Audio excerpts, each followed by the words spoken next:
Algumas observações importantes acerca dessa epístola.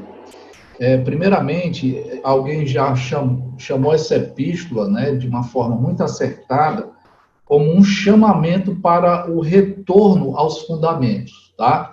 Então, isso é muito importante. Não há nenhuma novidade em relação à pregação apostólica. Quem escreveu essa epístola, que foi um apóstolo, mais especificamente o apóstolo João, o apóstolo amado, o mesmo que escreveu o quarto evangelho e duas outras epístolas, além dessa, e o livro de Apocalipse, quando ele escreveu, ele estava retomando os ensinamentos do evangelho, tá?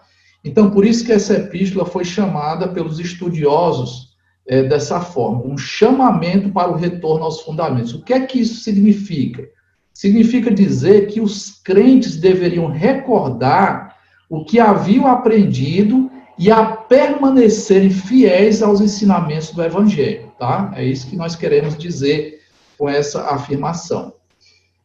Nós não sabemos ao certo a quem essa carta foi dirigida. Não há nenhuma menção de uma igreja específica, como havia, por exemplo, nos escritos do apóstolo Paulo, quando ele escreveu uma carta à igreja que estava na cidade de Corinto. Ele especifica lá, né? Não há essa informação nessa epístola. Daí, deduzirmos que era uma epístola circular, não foi direcionada somente para uma igreja local, mas para várias igrejas, provavelmente de uma região chamada Ásia, onde estava ali a cidade de Éfeso, onde, segundo a tradição, o escritor dessa epístola fixou residência, né, e concentrou seu pastorado nessa importante cidade de Éfeso, né. Outra característica geral importante, irmãos, é o propósito. Isso é sempre muito importante quando nós nos deparamos com um texto. Quem escreve sempre tem uma intencionalidade. E o objetivo de João, certamente direcionado pelo Espírito Santo de Deus, tinha pelo menos dois propósitos gerais. Primeiro, era um propósito polêmico, porque a igreja já se deparava com ensinamentos heréticos, havia pessoas que são identificadas nessas epístolas como anticristo, ou seja, ensinavam ensinamentos que batiam de frente com o ensinamento apostólico. E o outro propósito, irmãos, de João ao escrever essa carta, era confirmar os verdadeiros crentes na doutrina dos apóstolos e na certeza de salvação. Ele tinha essa preocupação de dar aos crentes que estavam lendo essa carta, né, segurança de que ele dava elementos objetivos para que a igreja aplicasse isso na sua própria vida para identificar se era ou não crentes, tá? E na tentativa de alcançar esse duplo propósito polêmico, de refutar as heresias, os ensinamentos demoníacos, os ensinamentos que iam de encontro ao cristianismo, e também para confirmar os verdadeiros crentes, ele aplicou 3 testes, né?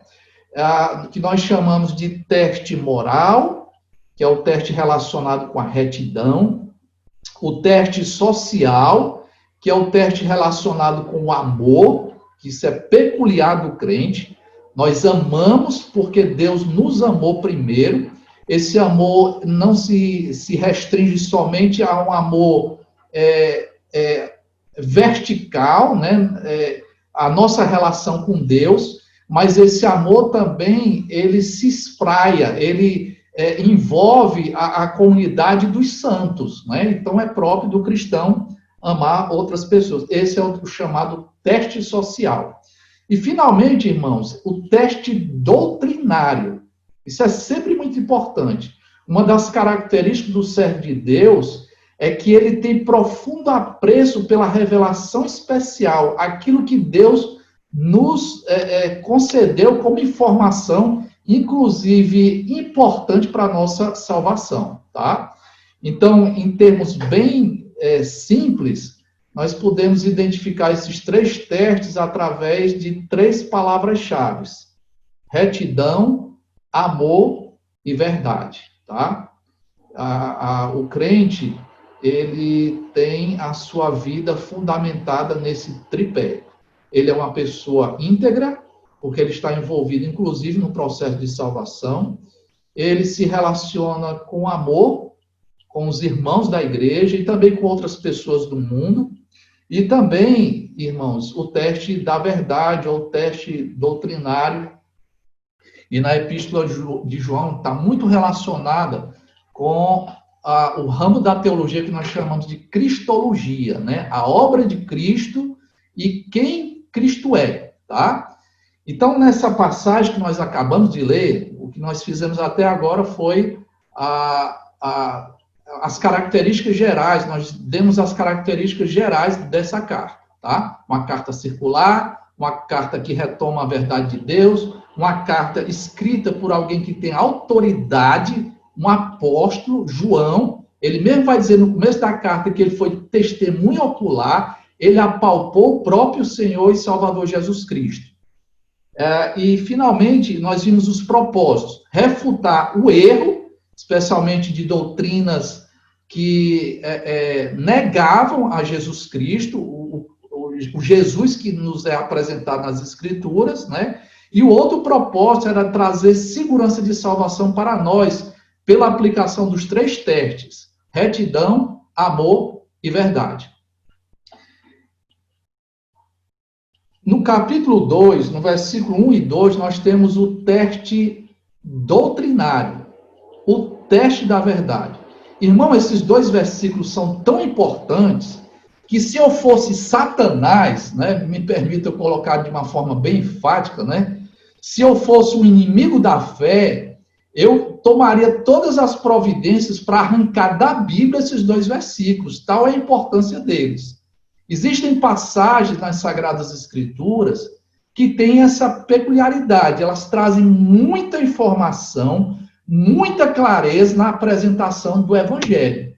Então, aquilo que nós mais carecemos, que é a salvação, e Deus traz essa salvação mediante a obra de Jesus Cristo, nós temos a apresentação dessa salvação nesses 2 versículos aqui que nós acabamos de ler, tá? Então, é muito importante a gente perceber quem Jesus é e a obra de Jesus Cristo como algo absolutamente necessário para a salvação do homem e a permanência nossa nesse estado de salvação, tá?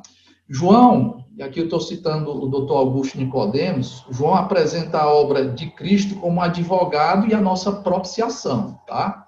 Então, são coisas que somente Jesus Cristo pode fazer. Então, perceba que todos nós ainda, infelizmente, somos susceptíveis aos pecados.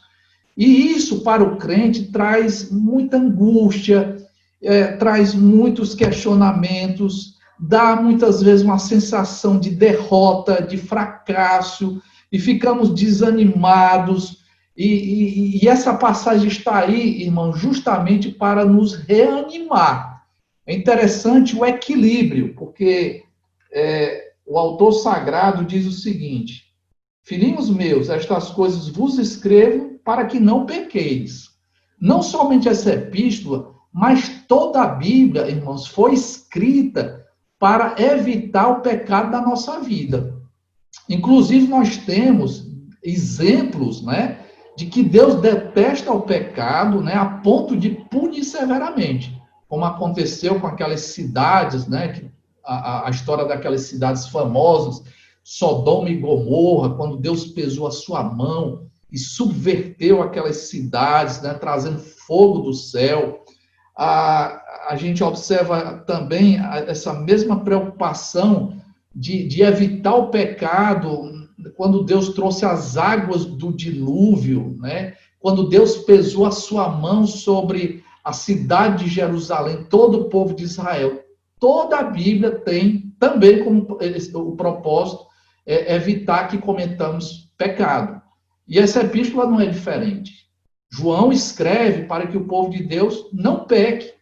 Todavia, irmãos, pela nossa própria experiência, nós sabemos que pecamos e que isso traz um profundo pesar para todos nós.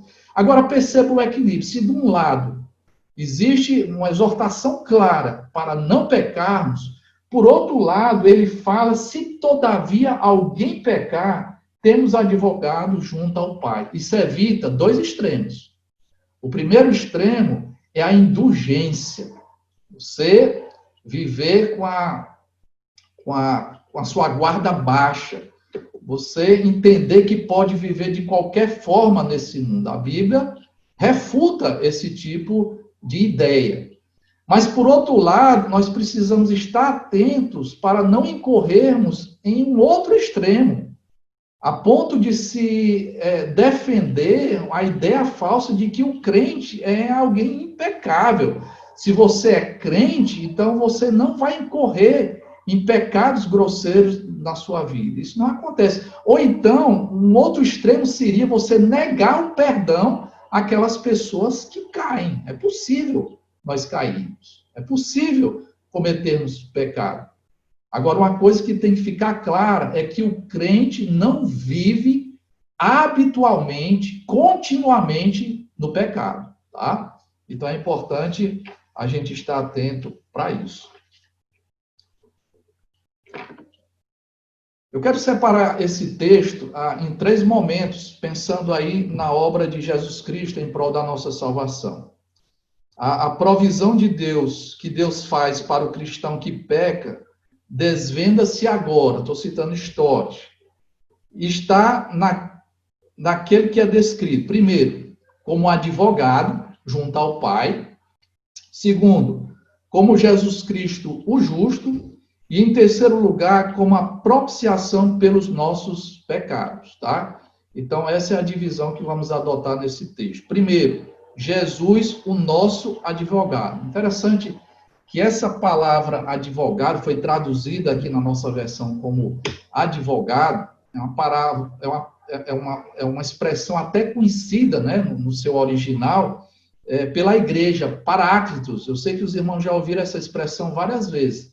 Agora, o que é interessante é que essa expressão, ela é usada em 4 outras ocorrências no Evangelho segundo João, e todas aplicadas ao Santo Espírito de Deus. E foi traduzida essa palavra lá como consolador. Você lembra de Jesus Cristo? Quando ele reuniu os seus discípulos mais chegados, os apóstolos, quando se aproximava o momento dele ser levado até ao Gólgota, né, ao Calvário, onde ele morreria pelos nossos pecados, ele prometeu: olha, eu vou mandar o outro Consolador, né, o Paráclito. Essa mesma expressão, irmãos, é usada aqui para Jesus Cristo, que foi traduzida na nossa versão como advogado. Essa palavra significa, em geral, alguém que se coloca ao lado de outro para ajudar, tá? Alguém que se coloca ao lado de outro para ajudar. Quando essa expressão traduzida aqui por advogado se aplica a Jesus Cristo, a ideia é que Jesus Cristo fala sobre nós com o Pai em nossa defesa e intercede para que nós sejamos perdoados, tá? Então, a tradução é muito boa, é um advogado mesmo. Romanos capítulo 8, versículo 34, ele vai reproduzir com outras palavras a ideia desse texto, quando ele diz lá: quem os condenará? É Cristo Jesus quem morreu, ou antes quem ressuscitou, o qual está à direita de Deus e também intercede por nós. Em outra parte da Escritura, em Hebreus, capítulo 7, versículos 24 e 25, diz o seguinte: este, no entanto, porque continua para sempre, tem o seu sacerdócio imutável. Por isso também pode salvar totalmente os que por ele se chegam a Deus, vivendo sempre para interceder por eles. Essa passagem é feito um contraste entre o sacerdócio, né, da antiga aliança pelos os integrantes da tribo de Levi e o sacerdócio de Jesus Cristo, que é perfeito e que ainda hoje o nosso Senhor intercede por nós. Muito cuidado, irmãos, que há um erro muito comum no meio evangélico. Algumas pessoas acham que a atividade de Jesus Cristo só se restringiu ao seu ministério terreno. Ele ensinou, operou grandes maravilhas, grandes prodígios, morreu na cruz do Calvário, ressuscitou, e aí quando ele ascendeu aos céus, o seu ministério terminou. Isso é um equívoco. Ainda hoje Jesus Cristo é ativo, é atuante, ao lado do Pai, intercedendo por cada um de nós que pertencemos ao seu povo, tá? Então, isso é importante.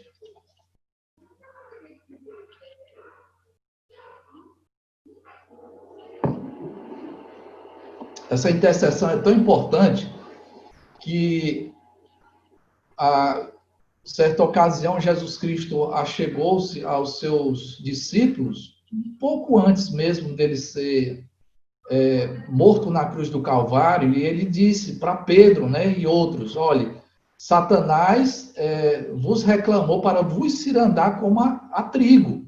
Eu, porém, intercedi por vós, né, a Pedro, para que sua fé não desfaleça, né? Então, perceba a intercessão de Cristo, já como advogado ali, no momento importante, quando o próprio Pedro caiu, né, e cometeu um erro grosseiro, a ponto de negar Cristo durante 3 vezes e de uma forma muito enfática, tá? Então, o primeiro ponto, irmãos, que nós devemos nos ater é esse: Jesus é o nosso advogado. Essa é um ensinamento doutrinário inegociável.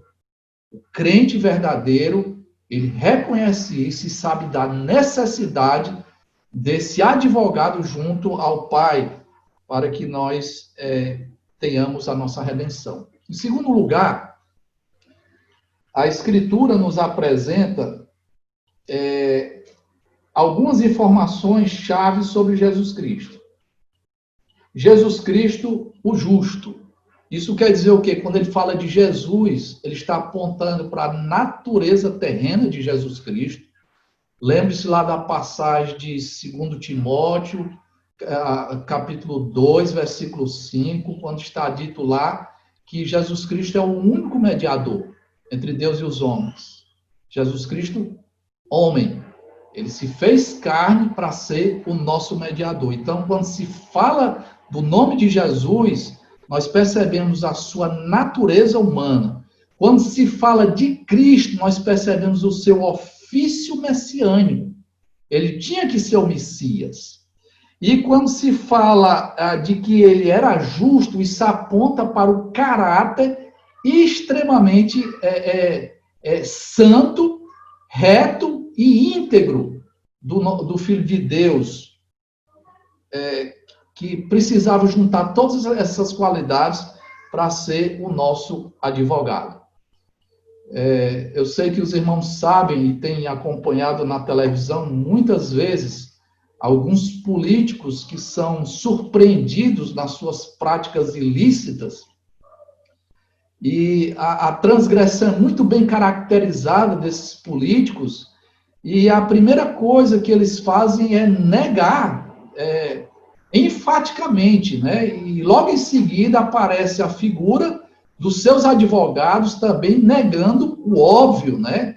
Prometendo, inclusive, que ao longo do processo o seu cliente vai ser declarado como uma pessoa que foi como uma pessoa correta, como alguém que sofreu injustiça e que está sendo difamada ou caluniada por outras pessoas. A gente sabe dessas práticas de advogados que muitas vezes não têm o menor compromisso com a moralidade, com a ética, e se utilizam, inclusive, das brechas da lei para beneficiar os seus clientes, né? transgressores da lei. Com o nosso Cristo não é assim.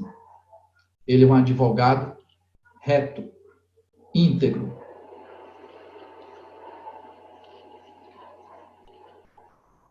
O outro destaque, irmãos, o terceiro destaque que precisa ser feito nesse texto é Jesus como a nossa propiciação. Ele vai dizer isso no versículo 2. E ele, referindo-se a Jesus, é a propiciação pelos nossos pecados, e não somente pelos nossos próprios, mas ainda pelos do mundo inteiro. Esse mundo inteiro, não entenda todas as pessoas individualmente falando. Esse mundo inteiro deve ser pensado em termos de categoria. Se você observar o cântico lá de Apocalipse, no capítulo 5, nós percebemos que gente de todas as nações, línguas, povos, estarão num grande coro celestial, louvando a Jesus Cristo como seu Salvador. Mas isso não quer dizer que a salvação é universal, no sentido de que todas as pessoas absolutamente alcançarão a salvação. A salvação não era somente para aquelas pessoas que João estava direcionando essa carta. Era também para muitas outras pessoas assim como nós. Então, Jesus Cristo, ele é a nossa propiciação. Essa é uma palavra muito importante, que nós precisamos compreendê-la. Irmãos, propiciar significa apaziguar, aplacar, afastar a ira divina. E quando nós falamos de ira divina, isso não quer dizer um descontrole emocional da parte de Deus. Quando se fala da ira divina, irmãos, é a firme oposição de Deus a tudo aquilo que é mal, a tudo aquilo que é pecaminoso, tá? Então, entenda a ira de Deus como um aspecto da justiça divina. O Dr. Martin Lloyd-Jones, quando fala de propiciação, ele diz que 4 ideias devem ser destacadas. Primeiro, quando a gente fala de propiciação, nós precisamos entender que há uma ofensa que deve ser eliminada. Todos nós somos ofensores, porque todos nós somos transgressores da lei. É o que a Bíblia chama de pecado. O que é pecado? É a transgressão da lei. Nós descumprimos a vontade de Deus revelada naquilo que nós chamamos de lei. E se a lei de Deus é quebrada, fica uma ofensa de proporções infinitas, porque nós desobedecemos, nós ofendemos um ser infinito, que é Deus. Em segundo lugar, quando nós pensamos em propiciação, pressupõe-se a ideia de uma pessoa que foi ofendida e que precisa ser pacificada. No caso, é Deus. A ira de Deus precisa ser apaziguada. Em terceiro lugar, quando falamos de propiciação, envolve a presença de um ofensor, que somos nós. Uma pessoa que é culpada e que pratica essas ofensas. E, em quarto lugar, irmãos, há necessidade de um sacrifício ou de algum outro meio de se fazer a expiação pela ofensa, tá? Então, nós temos uma pessoa ofendida, que é Deus, nós somos os ofensores, nós precisamos de um sacrifício ou algum outro meio para remover essa ofensa. É o que nós chamamos de expiação. O que é expiação? Remova a ofensa e a ira de Deus vai ser apaziguada. Quem fez isso? O nosso Senhor e Salvador Jesus Cristo, o nosso advogado. Na leitura que nós fizemos de Isaías capítulo 53, momento devocional, há um momento no versículo 5 que diz o seguinte: pelas suas pisaduras nós fomos sarados. E se envolve, irmãos, a obra perfeita de Jesus Cristo.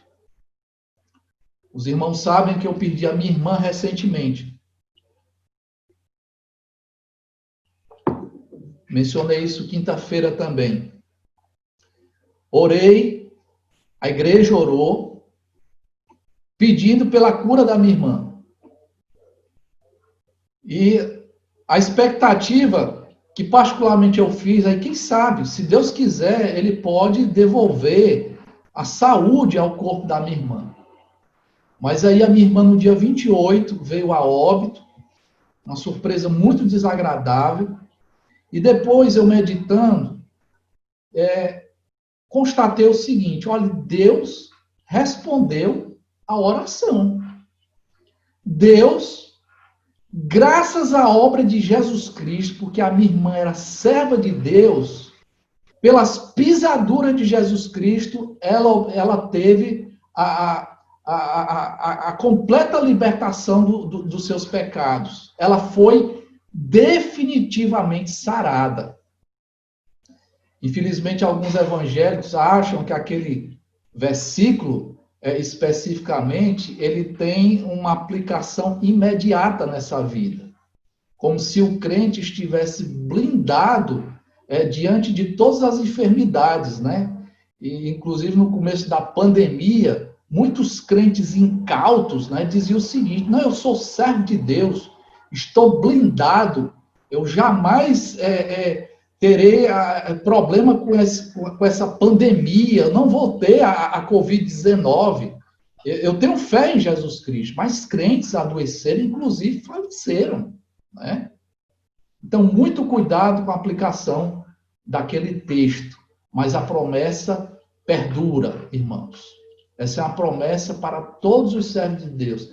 Nas pisaduras daquele que realizou a propiciação, nós somos sarados. Esse é o nosso Senhor e Salvador Jesus Cristo. Essa é a apresentação do Evangelho. O que é o Evangelho? A boa notícia de salvação. Que em Jesus, que é o nosso advogado, aquele que está ao nosso lado, ao lado de Deus, para nos defender, para interceder por nós, aquele que se fez carne, porque ele foi um ser humano, aquele que exerceu o ofício messiânico, porque ele foi o Cristo, aquele que é absolutamente íntegro, absolutamente santo, é esse o advogado que nos defende. Foi ele que realizou a propiciação. Diante disso, eu quero fazer duas rápidas aplicações. Primeiro, pensando naqueles que não são crentes, naqueles que precisam experimentar essa obra divina e exclusiva de Jesus Cristo. Não confie naquilo que você tem feito, porque suas práticas religiosas não são suficientes para te recomendar diante de Deus. Você precisa de Jesus, porque só Jesus, pelo que ele realizou, é que resolve o nosso problema de pecado. Creia nele, arrependa-se dos seus pecados. Você não pode propiciar os seus pecados. Só Jesus é que tem poder para isso. Em segundo lugar, eu quero dirigir a minha palavra aos meus irmãos da fé, aos meus irmãos em Cristo. Lembre-se que quando João escreveu essa passagem, era para trazer segurança de salvação. Você pecou, você se sente mal por causa disso, apropie-se novamente dessa grande redenção. Você não perdeu a salvação, porque uma vez essa salvação dada, Deus não vai tomá-la novamente de nós. Mas nós precisamos reconhecer os nossos pecados e nós precisamos, novamente, como diz o versículo, se todavia alguém pecar, temos advogado diante do Senhor. Confesse o seu pecado e confie na providência de Deus em Cristo Jesus. Que Deus nos abençoe, que Deus nos traga paz, que Deus nos traga segurança de salvação nele. É o meu desejo e a minha oração. Amém.